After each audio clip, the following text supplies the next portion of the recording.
우리 지역의 다양한 이슈들을 점검해보는 오늘의 이슈 시간입니다. 최근 충남 지역의 14개의 시군이 대기관리 권역에 포함됐습니다. 미세먼지의 원인 물질에 대해 총량 관리가 가능해져 대기질 개선에 효과가 있을 것으로 기대되는데요. 충남환경운동연합 김정진 탈석탄 특별위원장과 자세한 내용 짚어보겠습니다. 네, 안녕하십니까? 예, 안녕하십니까? 네. 자, 먼저 최근 환경부가 이 대기관리 권역의 대기 환경 개선에 관한 특별법 제정안을 발표를 했습니다. 주요 내용부터 좀 짚어주시죠. 예, 내년 4월부터 시행될 예정인 대기관리 권역 특별법은요. 그동안 수도권에서만 시행되던 대기관리 권역을 전국으로 확대해서 대기오염물질 관리를 배출 농도 중심으로 관리하던 것을 배출 총량 규제 방식으로 변경해서 관리하겠다는 내용입니다. 네.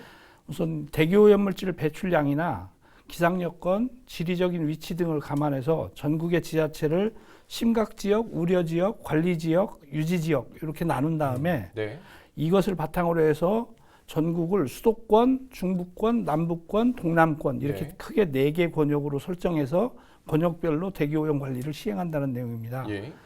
이 대기관리 권역에 해당되는 지역에 들어가게 되면 권역별로 대기관리, 대기환경관리 기본계획을 세우고요. 또 권역 내에서 광역지자체별로 시행계획을 수립해서 대기오염물질 배출 총량을 관리하게 되는 겁니다. 이 또한 요 대기관리 권역에 들어가는 사업장 같은 경우에는 특히 대기오염물질이 다량으로 나오는 사업장은 사업장별로 대기오염물질 배출 총량이 할당이 됩니다. 그래서 할당된 범위 내에서 대기오염물질을 배출해야 되고요. 노후경유차나 건설기계, 가정용 보일러, 항만같이 소규모 배출원들도 종합적으로 전체적인 관리를 강화하겠다 이런 내용입니다. 자, 이 말씀하신 것 중에 좀 눈에 띄는 부분이 수도권만 대상이었던 대기관리 권역이 내년부터 전국으로 확대가 된다는 건데 좀 어떤 의미로 볼 수 있을까요? 예, 대기관리 권역 특별법이 제정된 것은 사실 국민들이 미세먼지 해결에 대한 높아진 요구 때문입니다. 그동안에 이제 인구 밀집 지역인 수도권에서만 대기오염물질 배출을 총량 관리 형태로 시행했었는데요. 나머지는 이제 배출 농도 관리했고요. 이게 이제 총량 관리 배출 농도 관리가 쉽게 얘기하면 건물로 얘기하면 농도 관리, 배출 농도 관리는 층수만 규제하는 겁니다. 근데 총량 관리는 건물의 층수뿐만 아니라 건물의 면적까지 규제하는 거죠. 그렇기 때문에 기존의 농도 관리 문제점은 정해진 농도 내에서는 얼마나 많은 양이 나가도 상관이 없는 겁니다. 건물로 치면 예를 들어서 제한축소 5층이다 그러면 몇십 평짜리 5층이든 몇만 평짜리 5층이든 아무 상관이 없는 겁니다.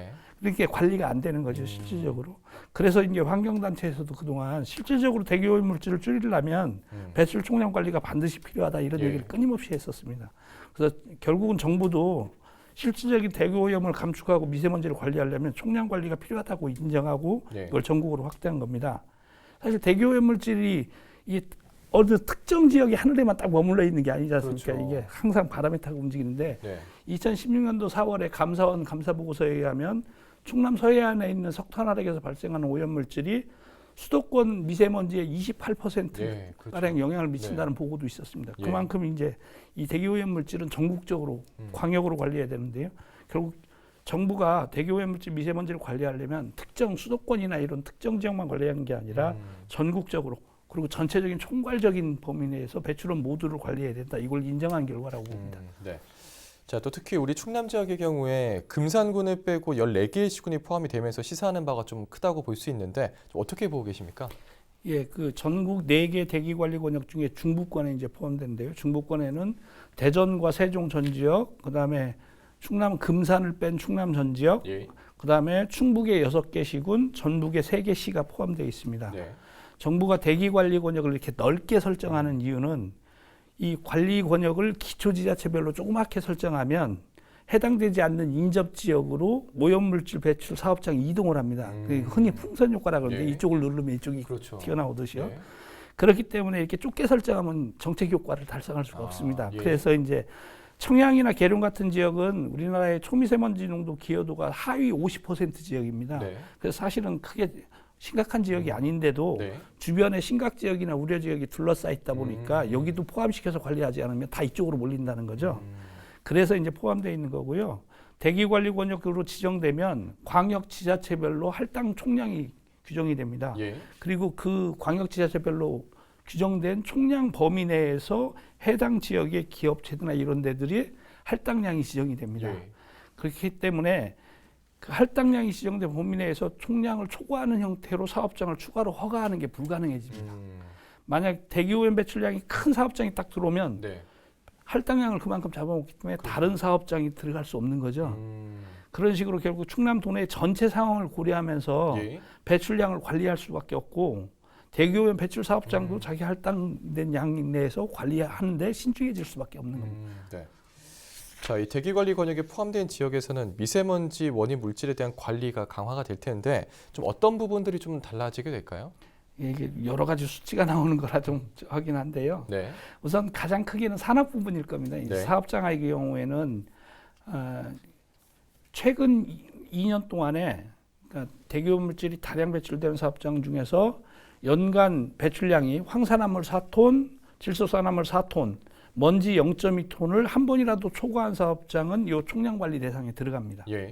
총량관리 대상에 들어가는 사업장 같은 경우는 최적 방지 시설이라고 해서 현재 달성이 가능한 네. 방지 시설로 최적 방지 시설을 하고 앞으로 5년마다 주기적으로 이렇게 연도별 배출 총량이 할당이 됩니다. 그럼 그 할당 범위 이내에서 오염물질을 배출해야 되고요. 예. 연간 3톤, 그러니까 질소산화물 3톤, 황산화물 3톤, 그다음에 먼지는 0.15톤. 예. 이 초과되는 배출구, 그러니까 사업장에도 배출구가 여러 개가 있지 않습니까? 그렇죠. 그 중에서 이렇게 3톤, 0.15톤이 초과되는 배출구가 생기면 거기에는 굴뚝 자동 측정기를 의무적으로 부착하게 되어 있습니다. 예. 자동차 같은 경우에는 배출가스 5등급, 이게 흔히 얘기하는 노후 경유차 뭐 이런 얘기 많이 하는데요. 예. 배출가스 5등급 경유차의 경우에는 허용 기준이 강화되고 정밀 검사가 의무화됩니다. 예. 그리고 만약에 기준에 미달된다 그러면은 이 저감 장치를 달거나 아니면 저공해 엔진으로 교체하는 게 의무화되고요. 저공해 장치를 부착하지 않은 자동차는 시군이나 광역별로 해서 조례로 운행 제한을 할 수가 있게 됩니다. 예. 이건 이제 그동안은 고농도 때만 운행 제한을 했는데 그렇죠. 이제 앞으로 상시 운행 제한이 가능해지는 겁니다. 그리고 또 2023년 4월부터는 어린이 통학버스나 택배화물차 같은 경우는 경유차 사용이 아예 금지됩니다. 그렇군요. 네. 예, 건설기계의 경우에는 100억 원 이상이 되는 강국공사의 경우에는 노후 경유차나 노후 건설기계 사용이 아예 금지됩니다. 또 가정용 보일러 같은 경우도 환경부가 인증한 친환경 보일러만 제조 유통이 의무화되는 거예요. 그다음에 우리가 흔히 드라이 클리닝이라고 하는 유기용제를 사용한 네, 네. 세탁소에서 이런 경우에는 휘발성 유기화물이라고 그 유기용제가 날아가는 것을 회수하는 시설을 설치해야 됩니다. 이런 식으로 소규모 배출원, 분산되어 있는 배출원들과 항만 같은 것들에 대한 종합적인 배출 관리가 강화됩니다. 네. 자, 이런 조치들이 좀 잘 지켜지도록 관리 감독도 철저하게 이루어져야 할 것 같은데 이런 문제에 대해서 좀 어떤 장치가 마련이 될까요? 예, 우선 권역별 관리는 수도권의 경우에는 수도권 대기환경청이 관리를 하게 되고요. 예. 나머지 권역은 해당 유역 환경청에서 관리를 합니다. 사업장이 배출 허용 총량을 초과해서 배출하는 경우에는 기존 대기환경보전법에 이제 초과 배출 부담금이라는 게 있었는데요. 네. 그 초과 배출 부담금보다 5배 강화된 초과 과징금을 부과하게 됩니다. 네. 근데 이제 이렇게 처벌만 있으면 기업들이 어려움이 있지 않습니까? 그렇죠. 특히 이제 이 환경시설 같은 경우는 비용이 많이 들기 때문에 그래서 정부에서 이런 어려운 중소기업이나 소규모 사업자의 같은 경우 여러 가지 지원을 합니다. 우선 지자체에는 초미세먼지 측정망 설치 시에 중앙정부에서 지원을 하고요. 예. 중소기업의 경우에는 아까 얘기한 굴뚝자동 측정망 설치 비용의 80%를 정부가 지원을 합니다. 예. 그다음에 소규모 사업장에 예를 들어 대기오염 방지 시설을 설치한다. 그것도 정부가 90%를 지원합니다. 네. 노후 경유차와 노후 건설 기계도 아까 얘기한 저공해 장치 설치하는 걸 정부가 예산으로 지원하고요. 화물차와 통학버스도 LPG 지원 전환도 마찬가지 정부가 지원합니다. 이런 식으로 가정용 보일러도 그렇고요. 그러니까 전체 배출되는 관리 전 영역에서 스스로 비용을 감당할 수 있는 대기업을 제외하고 중소기업이나 자영업자, 소규모 사업장들은 정부가 이렇게 여러 가지 지원 정책을 내놓고 있으니까요. 해당되시는 분들은 지자체나 환경부에 이 지원 여부를 확인하는 게 필요할 것 같습니다. 미리 좀 알아보시는 게 더 중요하겠네요. 네.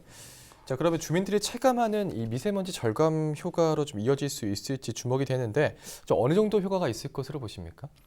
예, 우선 대기 관리 권역이 확대되고 이게 총량 관리가 되면 그 효과가 드러나는데 좀 시간이 걸리긴 할 겁니다. 그렇죠. 당장 드러나진 않을 건데요. 네.